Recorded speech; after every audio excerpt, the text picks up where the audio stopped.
Hey there, I am back with another deck review, and today we're going to be looking at Pantheon from Thirdway Industries. If you've watched some of my other reviews, you've probably heard me mention a few times that Jackson Robinson over at King's Wild Project is my favorite card designer, and that probably still holds true, but in the words of Yoda, there is another.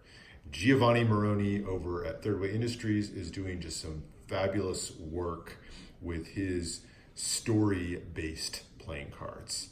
He draws very heavily on mythologies of the world, particularly Greek and Roman mythology, and puts those tales into the decks. He's able to weave this story throughout the design of the decks and the cards and the characters inside. This particular deck is actually a spin-off, a one-off spin-off that was released on Kickstarter of this deck here, the Daedalus series. A few different decks in this one, but this follows the story of the Minotaur in Greek mythology. And so this is a spin-off that really celebrates the Pantheon of gods. Let's jump into it and see how it comes to life here. Now the tuck case is this black matte finish, but it is covered almost completely with gold and purple foil. It's a really cool color scheme. I love that light faint purple here. Dominant design element down here is going to be this star made up of two interlocking triangles in that purple foil there. And then all around it you have different elements that represent some of the different gods. So you've got lightning bolts, you have the sun here, you have the staff made out of two crossing snakes. So lots of different elements that represent some of the different gods that we're going to see inside. Across the middle here says Pantheon, this kind of Greek styled block lettering. And then you have a border that's made out of kind of this radial design with the purple foil here, and then a design, you can see a little bit of that detail work in there for the gold foil forming the outer border. A really beautiful and just blingy front to the tuck case. On both sides it says Pantheon here, again decorated with purple and gold foil on both sides. Bottom has some ad copy for Thirdway Industries as well as Expert Playing Card Company who printed the deck. And then on the top here, you have a little bit more design work, including in gold foil, the four suits right there.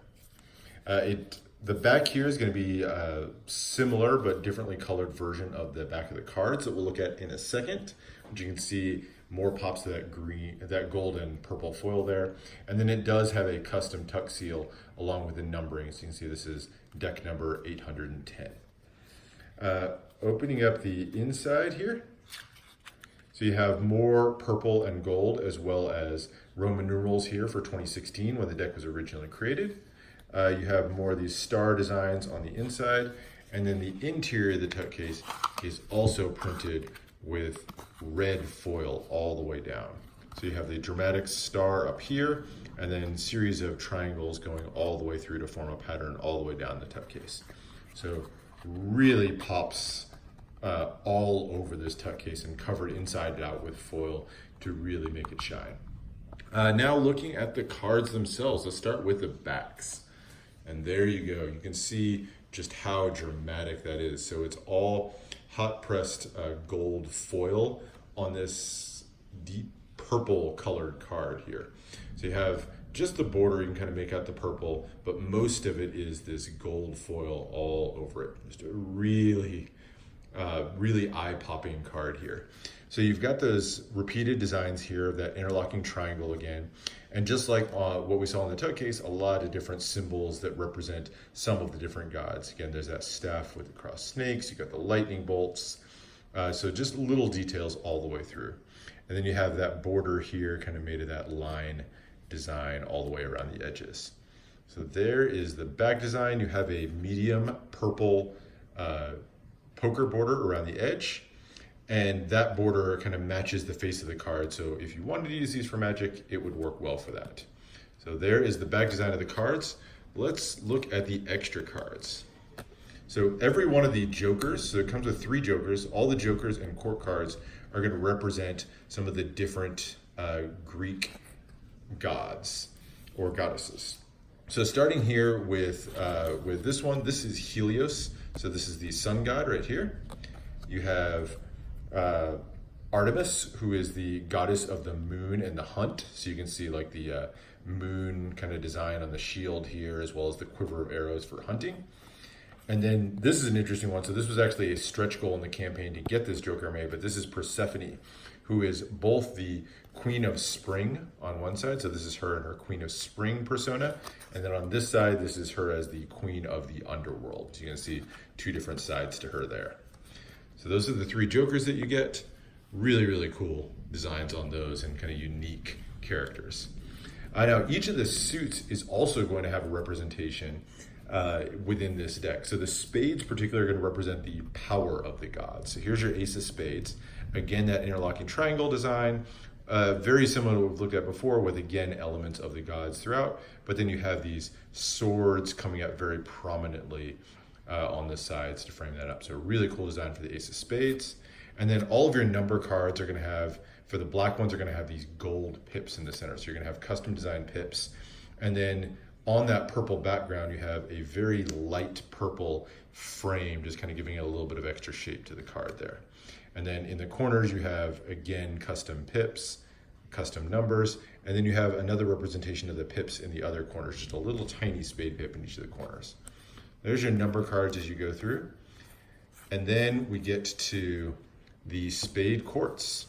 So again, remembering this is the power of the gods. So these are going to be some of the most powerful gods. So you have the Jack of Spades, who's Ares, the god of war. The Queen of Spades, who's Hera, the goddess of faith and kind of the queen of the gods. And then the King of the gods is the King of Spades, Zeus.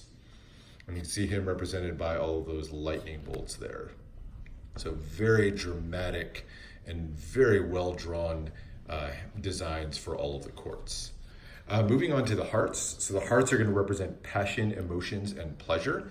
You can see a lot of red here. You've got the swords, and then you have kind of a cup of wine floating above that heart pip in the center.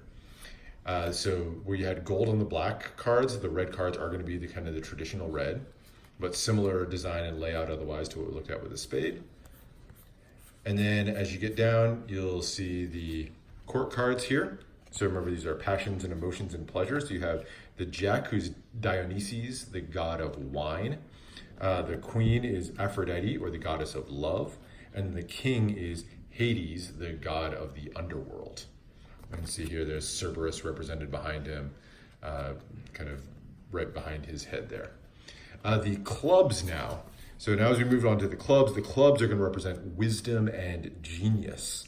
And so there is, turn it this way, there's your club design, and then you've got the kind of the wings here, you've got the tridents coming up, the snake staff up here as well. There's your Ace of Clubs, and then your number cards are going to be back to that gold ink on those. And then as you get to the court cards here, now you've got Hermes, who's the messenger god, as well as, I believe, the god of medicine. So that's why that snake staff here, and you'll see that represented in physicians today. The Queen of Clubs is Athena, the goddess of wisdom. And then the King of Clubs is Poseidon, the god of the sea, and regarded as kind of one of the most powerful gods of all. There's a really cool look of Poseidon there. The diamonds now, last of all, are going to represent art, growth, and glory.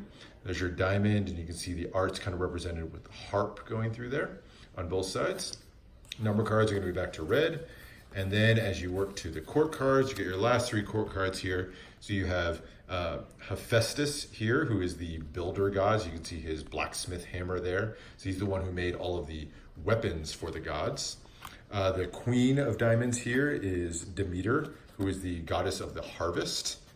And then the King of Diamonds is Apollo, who's the god of art and music, as well as the one who kind of rode the sun chariot across the sky.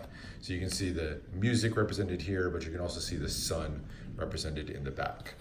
So those are the cards. So really beautiful representations of a lot of the most prominent gods and goddesses of Greek mythology. Just love the representations there, love the artwork, really beautifully done. But how do these handle? Well, surprisingly, they handle extremely well. I think sometimes when you get a lot of foil on cards, it can cause them to stick a little bit, but these still fan really beautifully. And you can just see that gold makes for a really nice looking fan. See if I can get a slightly wider one here. So yeah, just really cool designs and fans. They fan really smoothly, cut and just handle really nicely. Really well executed on these cards. What would you use these cards for? Well, I think you could use these for pretty much anything. I think that flash of the foil would look great in cardistry, even though I think the face cards are maybe a little bit distracting for it. You could use these for Magic. It's got all the elements that you want for Magic. You could use these for gameplay. But at the end of the day, I think more than anything, these are just an art deck that is meant to be appreciated for its artwork. Just really beautiful designs in all of those courts, the aces, every single card here is just really well thought out and really well done. So for me, it is more than anything an art deck. So that is it for my review of the Pantheon playing cards. You will probably be seeing more Thirdway decks from me because I am more than a little bit obsessed with their cards. I've got more already on the way, so expect to see a few more of these from me. Hope you enjoyed. Let me know if there's other decks you want to see. I've got plenty of others lined up that are not just Thirdway decks. Hope you enjoyed, and I will see you for the next one.